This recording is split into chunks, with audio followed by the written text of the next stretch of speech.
Hello my dear student, कैसे हैं आप। उम्मीद करता हूं आप सभी अच्छे होंगे। आज मैं एसपीएल सीरीज का 5th वीडियो लेकर आया हूं। इस वीडियो में chapter 4 carbon and its compound इसको फुली एक्सप्लेन करूंगा और सिंगल वीडियो में मैं इसको कंप्लीट करूंगा। तो चलिए स्टार्ट करते हैं आज का वीडियो। सबसे पहले हमारा टॉपिक है कंपाउंड। कंपाउंड क्या होता है, सबसे पहला टॉपिक। तो कंपाउंड हमारा क्या होता है, दो या दो से अधिक एलिमेंट को जब हम कंबाइन करते हैं तो हमारा क्या बनता है, कंपाउंड बनता है। तो कंपाउंड का फॉर्मेशन कैसे हुआ, to or more element when two or more element are combined then a compound is formed. A compound is formed. Example आप कोई भी ले सकते हैं, जैसे CO2 एक कंपाउंड है, SO2, ये HNO3, ये सभी कंपाउंड्स फॉर्म में हैं। यहाँ पे कार्बन और ऑक्सीजन दो एलिमेंट हैं जो आपस में कंबाइन करें, कार्बन का एक और ऑक्सीजन के दो एलिमेंट आपस में कंबाइन करके कंपाउंड का फॉर्मेशन किया है। ऐसे ही यहाँ पे S सल्फर का एक है और ऑक्सीजन के दो एलिमेंट कंबाइन करके क्या बनाए हैं, SO2 एक कंपाउंड का फॉर्मेशन हुआ है। Similar other. अब यहाँ पे नेक्स्ट टॉपिक आता है कंपाउंड हमारे कितने तरीकों के होते हैं, कितने प्रकार के होते हैं। तो कंपाउंड को दो पार्ट्स में डिवाइड किया गया है स्टूडेंट, एक ऑर्गेनिक और एक इनऑर्गेनिक। बेसिकली हम इस चैप्टर में कौन से कंपाउंड के बारे में पढ़ेंगे, ऑर्गेनिक। ओके, अब ऑर्गेनिक कंपाउंड हम किनको बोलते हैं ये आपके माइंड में आ रहा होगा। तो ऑर्गेनिक कंपाउंड हमारा कार्बन प्लस हाइड्रोजन से मिलके बने होते हैं। मीन्स ऑर्गेनिक कंपाउंड कार्बन और हाइड्रोजन के मिक्सअप से मिलके बनते हैं। आप एग्जांपल ले सकते हैं, जैसे हमारा CH4, C2H5, C2H6, C3H8, C2H2, इस तरीके के हमारे बहुत से कंपाउंड आपको देखने को मिलेंगे जो ऑर्गेनिक है। ऑर्गेनिक कंपाउंड हमारे वो कंपाउंड होते हैं जो कार्बन और हाइड्रोजन से मिलके बनाए जाते हैं। ओके, अब टॉपिक है हमारा कार्बन एंड इट्स कंपाउंड। तो कंपाउंड समझ में आ गया, कंपाउंड कितने टाइप के होते हैं, ऑर्गेनिक, इनऑर्गेनिक। ऑर्गेनिक वो होते हैं जो कार्बन और हाइड्रोजन से मिलके बनते हैं और उनके मैंने एग्जाम्पल बता दिए हैं यहाँ पे। अब हम चलते हैं कार्बन, ये आप नोट कर लीजिए। चलिए, आपने नोट कर लिया होगा। अब मैं यहाँ पे आपको बताने जा रहा हूँ what is carbon and carbon से रिलेटेड काफी फैक्ट मैं आपको यहाँ पे बताऊंगा। तो ये है हमारा कार्बन सिंबल। सबसे पहले आपको सिंबल पता होना चाहिए। तो कार्बन को हम C से, कैपिटल C से रिप्रेजेंट करते हैं। एटॉमिक नंबर क्या है इसका, 6। ओके, और एटॉमिक नंबर 6 है, ये क्लियर हो गया। यहाँ पे बॉन्ड का फॉर्मेशन कैसा होगा, किस तरीके के बॉन्ड बनाएगा, बॉन्ड फॉर्मेशन कैसा होगा यहाँ पे। तो मैं यहाँ पे पहले बता दे रहा हूं, फिर मैं समझाऊंगा क्यों ऐसा हो रहा है। यहाँ पे ये कोवैलेंट बॉन्ड का फॉर्मेशन करेगा। कोवैलेंट बॉन्ड क्या होते हैं ये भी मैं अभी कुछ देर में बताऊंगा आपको। और कार्बन हमारा एक कौन सा मेटल या नॉन मेटल, तो ये नॉन मेटल में आता है, नॉन मेटल है। और ग्रुप की बात करें, इसका ग्रुप कितना होगा और पीरियड कितना होगा, कौन से ग्रुप का एलिमेंट है और कौन सा पीरियड है इसका, तो वो भी देखते हैं। यहाँ पे एटॉमिक नंबर 6 है। अगर C6 होता है हमारा 2,4 फर्स्ट एंड सेकेंड, तो पीरियड ये सेकेंड पीरियड का एलिमेंट हो गया। और दो से ज्यादा अगर हमारे सेकेंड सेल में नंबर ऑफ इलेक्ट्रॉन्स होते हैं तो उसमें हम 10 ऐड करते हैं, तो 10 + 4 ये ग्रुप निकालने का एक तरीका है, आपको पता होना चाहिए। ओके, तो ग्रुप कितना हो गया, 14th ग्रुप का ये सदस्य है। तो ये कार्बन से रिलेटेड सिंपल आपकी बातें थी जो आपको पता होना चाहिए। जैसे आपका शॉर्ट नोट आ जाता है कार्बन के ऊपर लिखने के लिए, तो आप ये सभी चीजें लिख सकते हैं। ओके स्टूडेंट, अब यहाँ पे नेक्स्ट जो है, नेक्स्ट क्या आएगा, यहाँ पे क्वेश्चन अराइज होता है कि कार्बन के पास हमारा क्या है, C6 2,4। ये 4 इलेक्ट्रॉन किसी को गिव अप कर दे तो भी इसका डुप्लेट कंप्लीट हो जाएगा और ये स्टेबल हो सकता है। अदरवाइज ये 4 इलेक्ट्रॉन किसी और से यहाँ पे गेन कर ले तो इसका आउटरमोस्ट सेल मीन्स यहाँ पे 8 हो जाएंगे, ऑक्टेट कंप्लीट हो जाएगा। लेकिन ये दोनों ही काम नहीं करता है, ना ये 4 इलेक्ट्रॉन अपने गिव अप करता है, ना ये 4 इलेक्ट्रॉन किसी से लेता है। ये शेयरिंग करता है इलेक्ट्रॉन की। ऐसा क्यों, क्या रीजन है उसके पीछे, तो वो मैं यहाँ पे समझा दे रहा हूं। मान लीजिए मैं यहाँ पे फर्स्ट में देख लेता हूं कि इफ कार्बन गेन 4 इलेक्ट्रॉन, अगर ये 4 इलेक्ट्रॉन गेन करता है तो क्या होगा स्टूडेंट, इसका एटॉमिक नंबर 6 ही रहेगा। अगर ये 4 इलेक्ट्रॉन गेन करता है तो भी इसका क्या होगा, एटॉमिक नंबर 6 होगा। 4 इलेक्ट्रॉन इसने गेन किए हैं तो ओवरऑल नंबर ऑफ इलेक्ट्रॉन कितने होंगे, नंबर ऑफ इलेक्ट्रॉन इस टाइम पे हो चुके होंगे 10। 6 प्लस 4 कितने, 10 इलेक्ट्रॉन्स हो जाएंगे। लेकिन नंबर ऑफ प्रोटॉन इस टाइम पे भी स्टूडेंट कितने होंगे, केवल 6 होंगे। यस 6 होंगे। तो इसका जो स्ट्रक्चर हम फॉर्म करें तो ये पहला सेल और ये दूसरा सेल। पहले सेल में 2 इलेक्ट्रॉन, पहले मैं प्रीवियस यहाँ पे दिखा दे रहा हूं जो एक्चुअल हमारा कार्बन का होता है 2, और ये 1 2 3 4 6 इलेक्ट्रॉन, आउटर मोस्ट में 6 थे। अब इसने 4 इलेक्ट्रॉन गेन कर लिए तो क्या होगा, 1 2 3 4 5 6 7 8, ये हमारे 8 इलेक्ट्रॉन यहाँ पे कंप्लीट होते हैं, 3 6 और 2 8। लेकिन इसमें प्रॉब्लम है स्टूडेंट, यहाँ पे नंबर ऑफ प्रोटॉन कितने हैं, 6। पॉजिटिव कितना है, पॉजिटिव हमारा प्रोटॉन पे होता है तो 6 है, और नेगेटिव कितना है, नेगेटिव 10 है।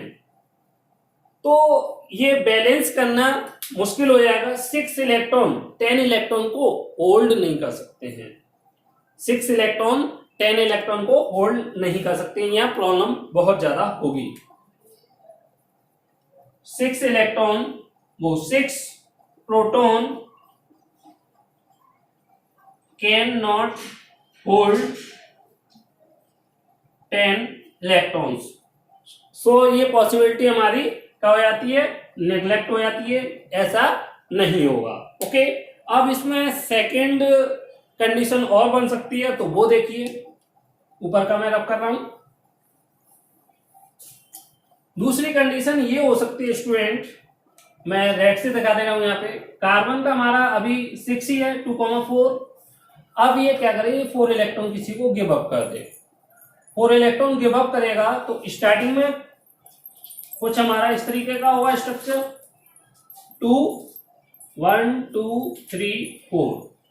अब इस केस में 4 इलेक्ट्रॉन इसने रिमूव कर दिए अपने, प्रोटॉन अभी भी 6 होंगे क्योंकि प्रोटॉन नंबर ऑफ इलेक्ट्रॉन पे वो एटॉमिक नंबर जितना होगा उतने ही प्रोटॉन होते हैं, तो यहाँ पे 6 होंगे। और 4 इलेक्ट्रॉन इसने गिव अप कर दिए हैं तो नंबर ऑफ इलेक्ट्रॉन्स इस टाइम पे कितने होंगे, नंबर ऑफ इलेक्ट्रॉन इस टाइम पे हो जाएंगे 2। ओके, तो होगा क्या, यहां पे ये हमारे 1 2 और 2। अब यहां पे पॉजिटिव चार्ज हमारा कितना हो गया है, पॉजिटिव चार्ज हो चुका है 6 और नेगेटिव चार्ज हो चुका है 2।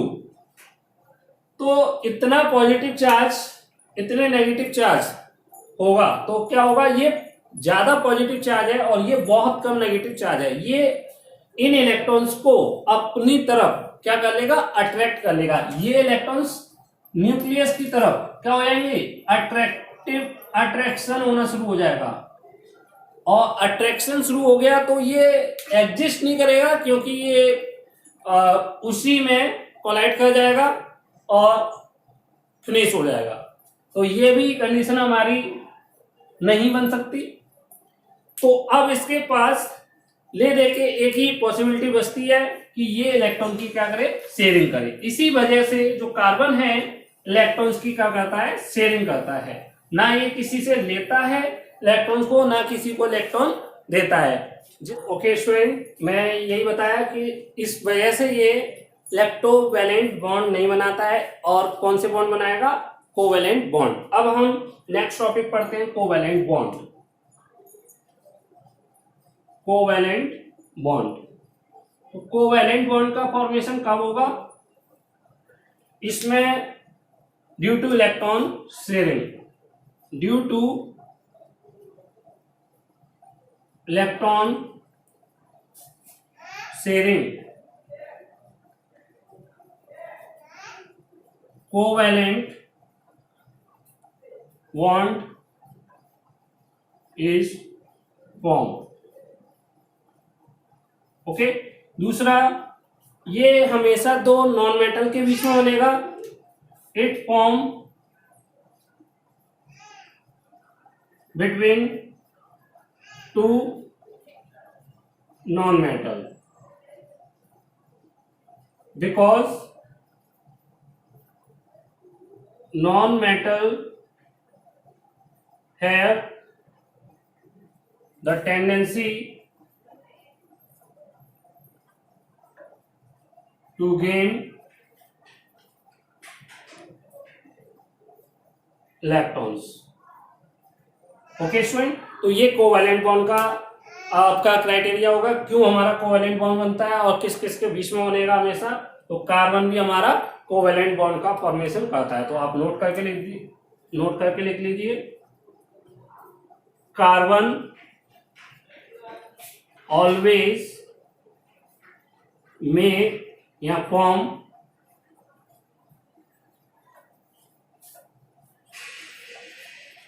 Covalent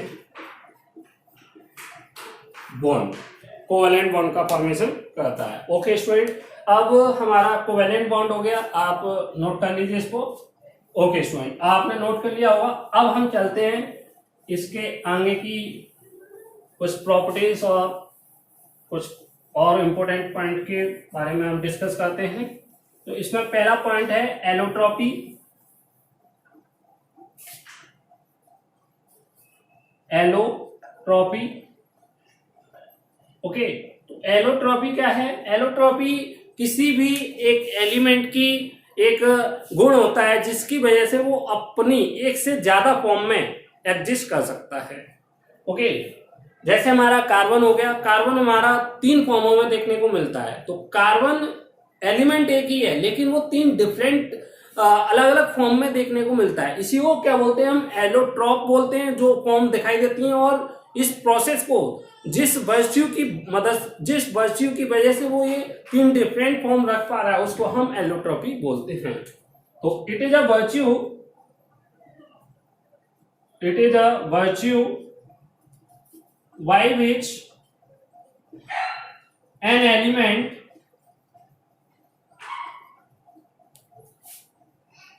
so more than one form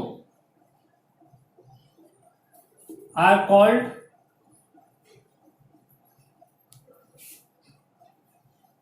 allotropy, and different form of that element are known as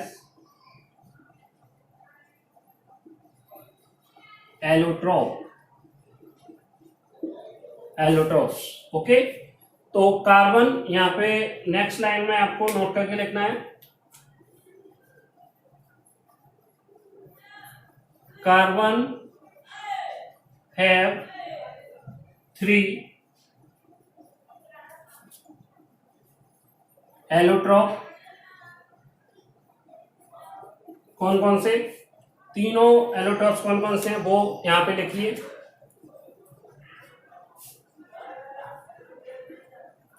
एक हमारा डायमंड,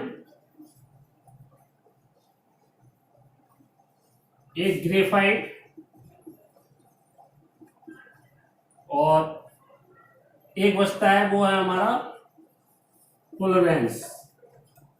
ओके, अब यहाँ पे है क्या, कैसे हम डिफरेंट क्रिएट करेंगे। और एलोट्रॉप में आपको एक चीज और नोट करके लिखनी है। यहाँ पे मैं यहाँ पे लिख दे रहा हूं, फिजिकल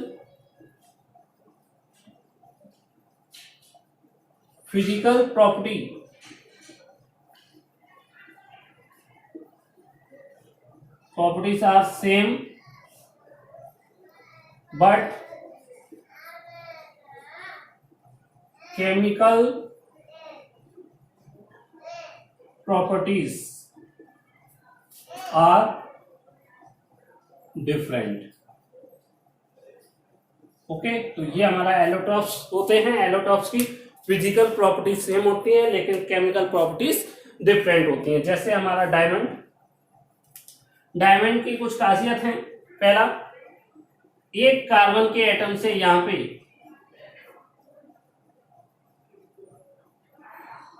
4 कार्बन के अलग एटम अटैच होंगे। ओके, ये हमारा नेटवर्क स्ट्रक्चर का फॉर्म करता है। नेटवर्क या फिर हम कह सकते हैं ब्रांच स्ट्रक्चर का फॉर्मेशन करेगा।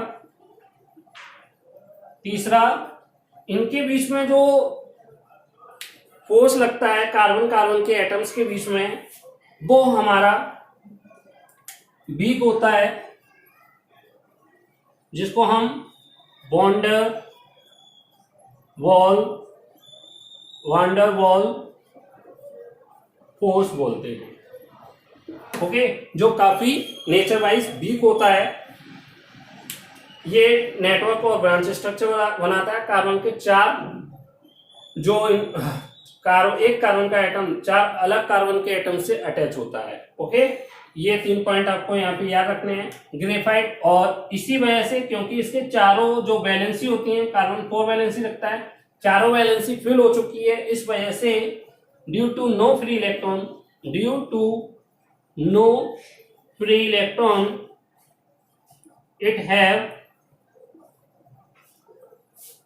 it does not conduct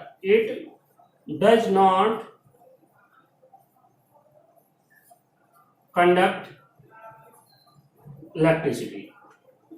okay, ये आपको क्लियर हो गया। और एक पॉइंट जो हम यहाँ पे और लिखेंगे, क्योंकि वॉन डेर वाल्स फोर्स होता है, इसको तोड़ने के लिए हमें बहुत ही कम अमाउंट में एनर्जी की सप्लाई करनी होती है किसी भी फॉर्म में, चाहे वो हीट की फॉर्म में हो या किसी अदर फॉर्म में। इस वजह से इनके मेल्टिंग और बॉइलिंग पॉइंट लो होते हैं। लो मेल्टिंग पॉइंट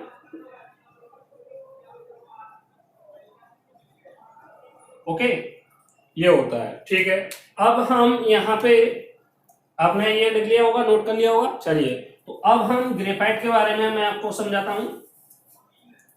ग्रेफाइट में क्या होगा, पहला पॉइंट, ये लेयर स्ट्रक्चर का फॉर्म करता है। लेयर स्ट्रक्चर का फॉर्मेशन करेगा,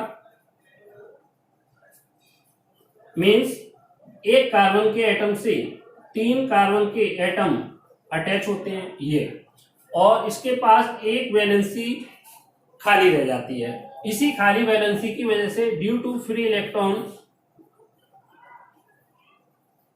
it conduct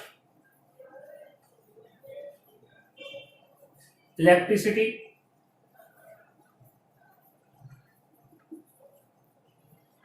used as lubricant, और स्ट्रक्चर लेयर स्ट्रक्चर की वजह से ये थोड़े से सॉफ्ट होते हैं, तो सॉफ्ट इन नेचर।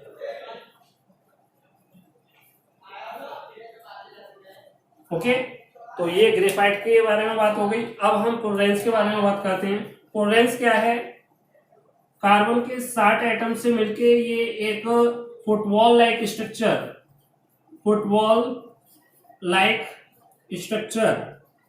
है, जिसमें हमारा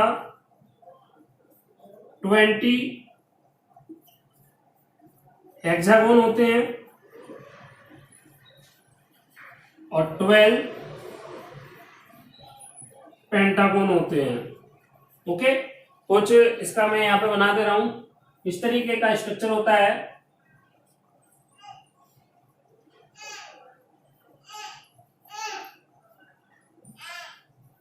इस तरीके से हमारे ये स्ट्रक्चर बने होंगे, इसमें ऐसे पूरे ये बनी होती है। और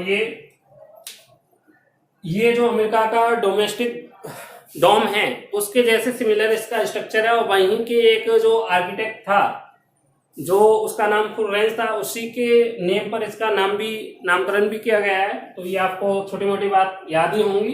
चलिए अब नेक्स्ट टॉपिक हम करते हैं, वो हमारा है, चलिए मैं पहले रब कर लेता हूं। प्रॉपर्टीज ऑफ कार्बन हमारा नेक्स्ट टॉपिक है। Properties of carbon. तो कार्बन की जो दो मेन प्रॉपर्टीज हैं वो स्टूडेंट कौन कौन सी हैं? मैं यहाँ पे एक हमारा कैटरनेशन, दूसरा टेट्रा वैलेंट या टेट्रावैलेंसी, टेट्रावैलेंट या टेट्रावैलेंसी। ओके, कैटेनेशन का क्या मीन्स है? कार्बन का जो एटम है अपने जैसे अदर कार्बन के एटम से मिलके या तो आपका ब्रांच स्ट्रक्चर बना लेगा या फिर चेन स्ट्रक्चर बना सकता है। ओके, या क्लोज्ड स्ट्रक्चर का फॉर्मेशन कर सकता है। Carbon atom can make all three types by adding other carbon atom।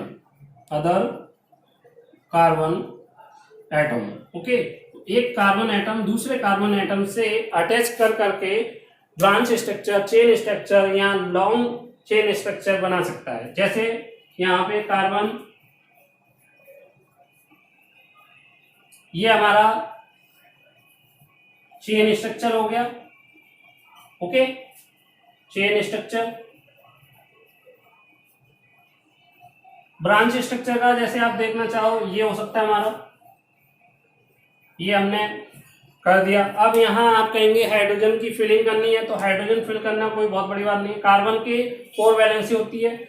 यहाँ पे एक कार्बन अटैच है, 3 कार्बन एटम्स हमारे अननोन है, तो यहाँ पे हम H3 से इनको फिल कर देंगे। यहाँ पे इस कार्बन से एक और एक, 2 हमारे अटैच हैं, 2 कार्बन हाइड्रोजन की यहाँ पे कमी फिल कर देंगे। यहाँ पे भी हम हाइड्रोजन फिल कर देंगे। ये कार्बन 2 से अटैच है, 2 और चाहिए, ये हम अटैच कर देंगे। ऐसे ये कार्बन इन 2 से अटैच है तो हम 2 से ऐड कर देंगे और ये वाला 3 से ऐड हो जाएगा। इस तरीके से हम कंप्लीट कर सकते हैं। इसमें भी ये 3 से होगा H3, ये वाला 1 से होगा, यहाँ पे H हो जाएगा। ये वाला कार्बन का एटम CH3 होगा। इस तरीके से हम यहाँ पे एक H और एक H यहाँ पे हो जाएगा। ओके, और ये वाला CH3, तो इस तरीके से हम अटैच कर सकते हैं। तो ये हमारा दूसरा वाला ब्रांच स्ट्रक्चर हो गया। Branch structure.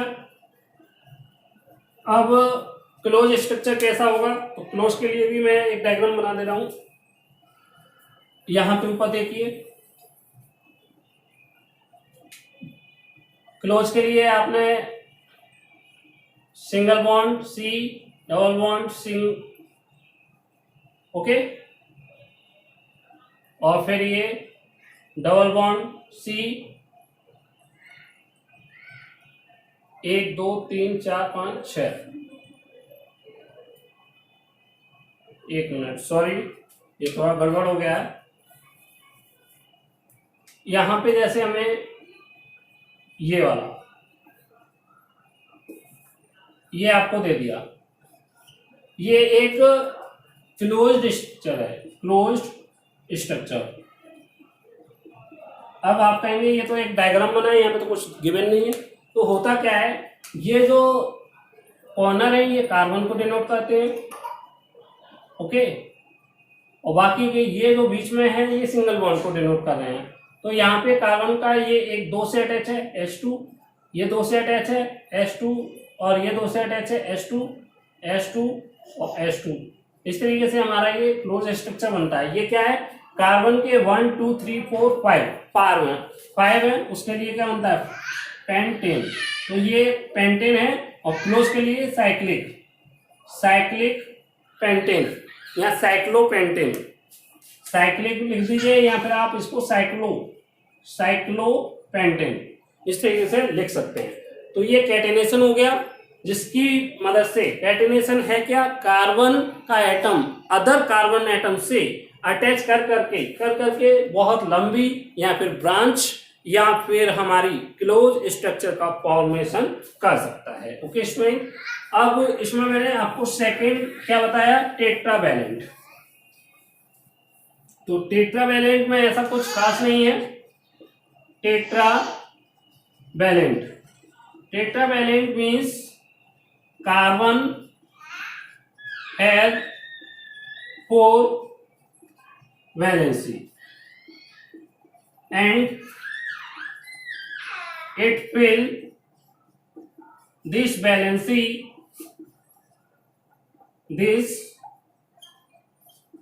valency by monovalent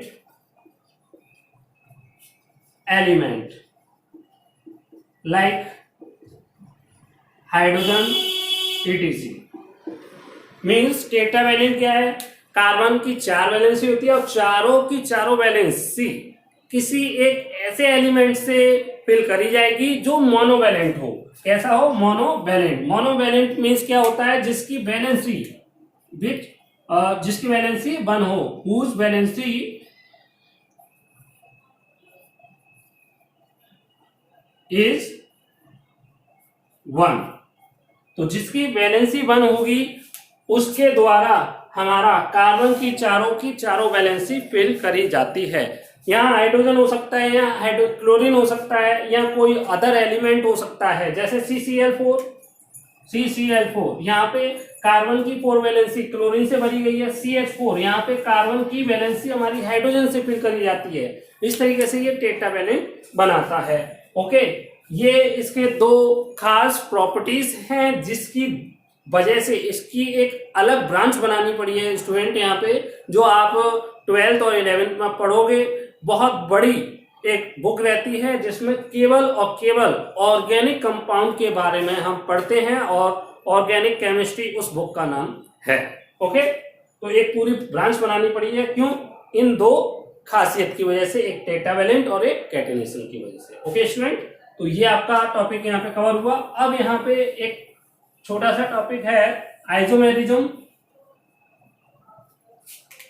तो नेक्स्ट टॉपिक है आइसोमेरिज्म। आइसोमेरिज्म क्या होता है, आइसोमेरिज्म वो कंपाउंड्स होते हैं, those compound which have same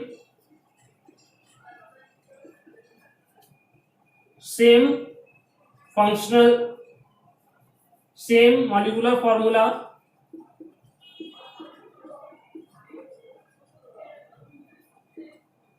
but different structural formula। Okay student, अब जैसे एग्जांपल हम ले सकते हैं, यहाँ पे CH3, CH2, CH2 और CH3। ओके, यहाँ पे अब हम इसको एक स्ट्रक्चर ये हो गया, इसी का हम सिंपल वर्जन ये हो गया। एक हम इसको क्या लिख सकते हैं, CH4, वो C4H10, दोनों का क्या नेम होगा, 1 2 3 4, 4 पे क्या आता है, मैथ एथ प्रॉप ब्यूट और सिंगल बॉन्ड के लिए इन, तो ये हो गया ब्यूटेन और ये भी क्या हो गया, ब्यूटेन। तो ये डिफरेंट स्ट्रक्चर हैं और फॉर्मूला सेम है। ओके, या कुछ अलग फॉर्म में हम इसको डिनोट कर दें तो हमारा इससे कोई दिक्कत नहीं है। अगर इनके स्ट्रक्चर डिफरेंट दिखाई दे रहे हैं लेकिन फॉर्मूले बेस पे यहाँ पे भी आप देखो कार्बन के कितने हैं, 1 2 3 4, तो C4 और H के कितने हैं, 3 2 5 5 2 7 और 3 10 H10। तो यहाँ पे भी ये सेम ही रहा, बस इसको लिखने के डिफरेंट मेथड हैं जिनकी मदद से हम डिफरेंट स्ट्रक्चर का फॉर्मेशन कर सकते हैं किसी एक ही फॉर्मूले के लिए, जिनको हम उनके आइसोमर बोलते हैं। ये दोनों ब्यूटेन के क्या हैं, आइसोमर। ओके, आपस में ये आइसोमर हैं। अब हमारा और क्या टॉपिक बचता है इसमें वो देखते हैं। चलिए इसको मैं रब कर रहा हूं, आइसोमर हो गए। अब यहाँ पे एक टॉपिक है hydrocarbon.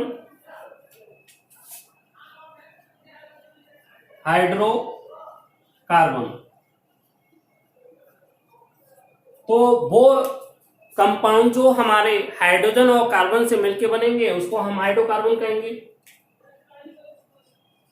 Those compound which form by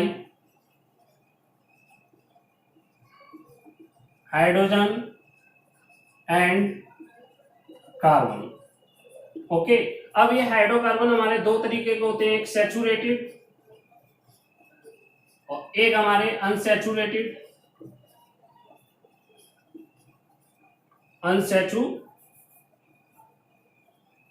unsaturated. Okay, saturated में हमारा सिंगल बॉन्ड होता है स्टूडेंट, कार्बन के एटम्स के बीच में, यहाँ पे कार्बन के एटम के बीच में सिंगल बॉन्ड होगा। अनसैचुरेटेड में कार्बन के बीच में या तो डबल बॉन्ड होगा और कार्बन के बीच में ट्रिपल बॉन्ड होगा। तो ये इनकी पहचान है। और किस किस से मिले होंगे, एक हमारा हाइड्रोजन कैसे बनते हैं, हाइड्रोजन प्लस कार्बन, दो चीजों से मिलकर बनते हैं। सैचुरेटेड होते हैं, अनसैचुरेटेड। सैचुरेटेड जिनमें कार्बन के दो एटम्स के बीच में सिंगल बॉन्ड का फॉर्मेशन हो, और अनसैचुरेटेड हम तब बोलेंगे जब दो कार्बन के एलिमेंट आपस में डबल बॉन्ड या ट्रिपल बॉन्ड से जुड़े हों। सैचुरेटेड का हम एग्जांपल ले सकते हैं CH4, C2H6, C3H8, इस तरीके से बहुत सारे हैं। यहां पे हमारा C2H2 और C2H4, ये दो एग्जांपल होंगे।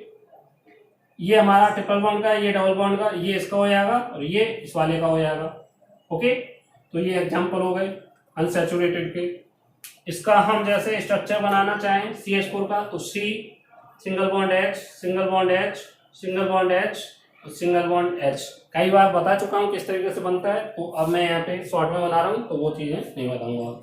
C डबल बॉन्ड C और यहाँ पे सिंगल बॉन्ड H और सिंगल बॉन्ड H। कार्बन का यहाँ पे 1 और 2 3, यहाँ पे H के 2 होंगे और यहाँ पे H के 2 होंगे। ओके, 1 2 सॉरी, यहाँ पे हमारा कार्बन के ये 3 हैं और एक कंप्लीट करना है तो एक H हो गया। यहाँ पे ये कार्बन का इन दो सेट H है, एक H और ऐड हो गया। ऐसे ही C ट्रिपल बॉन्ड C होगा, यहाँ पे एक एक हाइड्रोजन हमारा ऐड हो जाएगा। सॉरी स्टूडेंट, यहाँ पे 2 होंगे, कार्बन के बीच में 3 और ये यहाँ पे कार्बन यहाँ पे 1, ठीक है। ओके स्टूडेंट, तो ये हो गया हमारा हाइड्रोकार्बन। अब यहाँ पे एक लास्ट टॉपिक बच रहा है होमोलोगस सीरीज, तो वो भी मैं आपको बता दे रहा हूं यहाँ पे what is homologous series.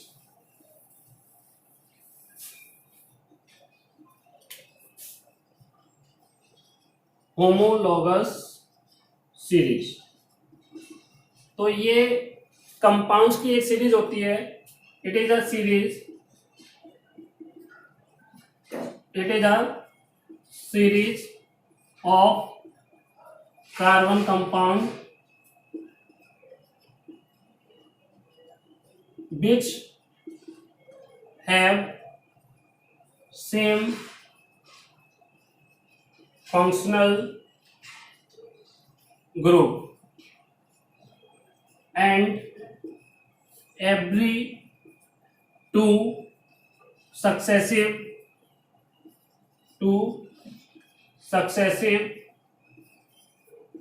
member have a difference of CH2 in both। Okay, दोनों के बीच में CH2 का डिफरेंस होगा। और दूसरी बात यहाँ पे सेम फंक्शनल ग्रुप होना चाहिए। CH2 का डिफरेंस दो successive element, two successive member या एलिमेंट के बीच में होना चाहिए। जैसे हम यहाँ पे C2 यहाँ पे CH3OH, ये क्या है हमारा मिथेनॉल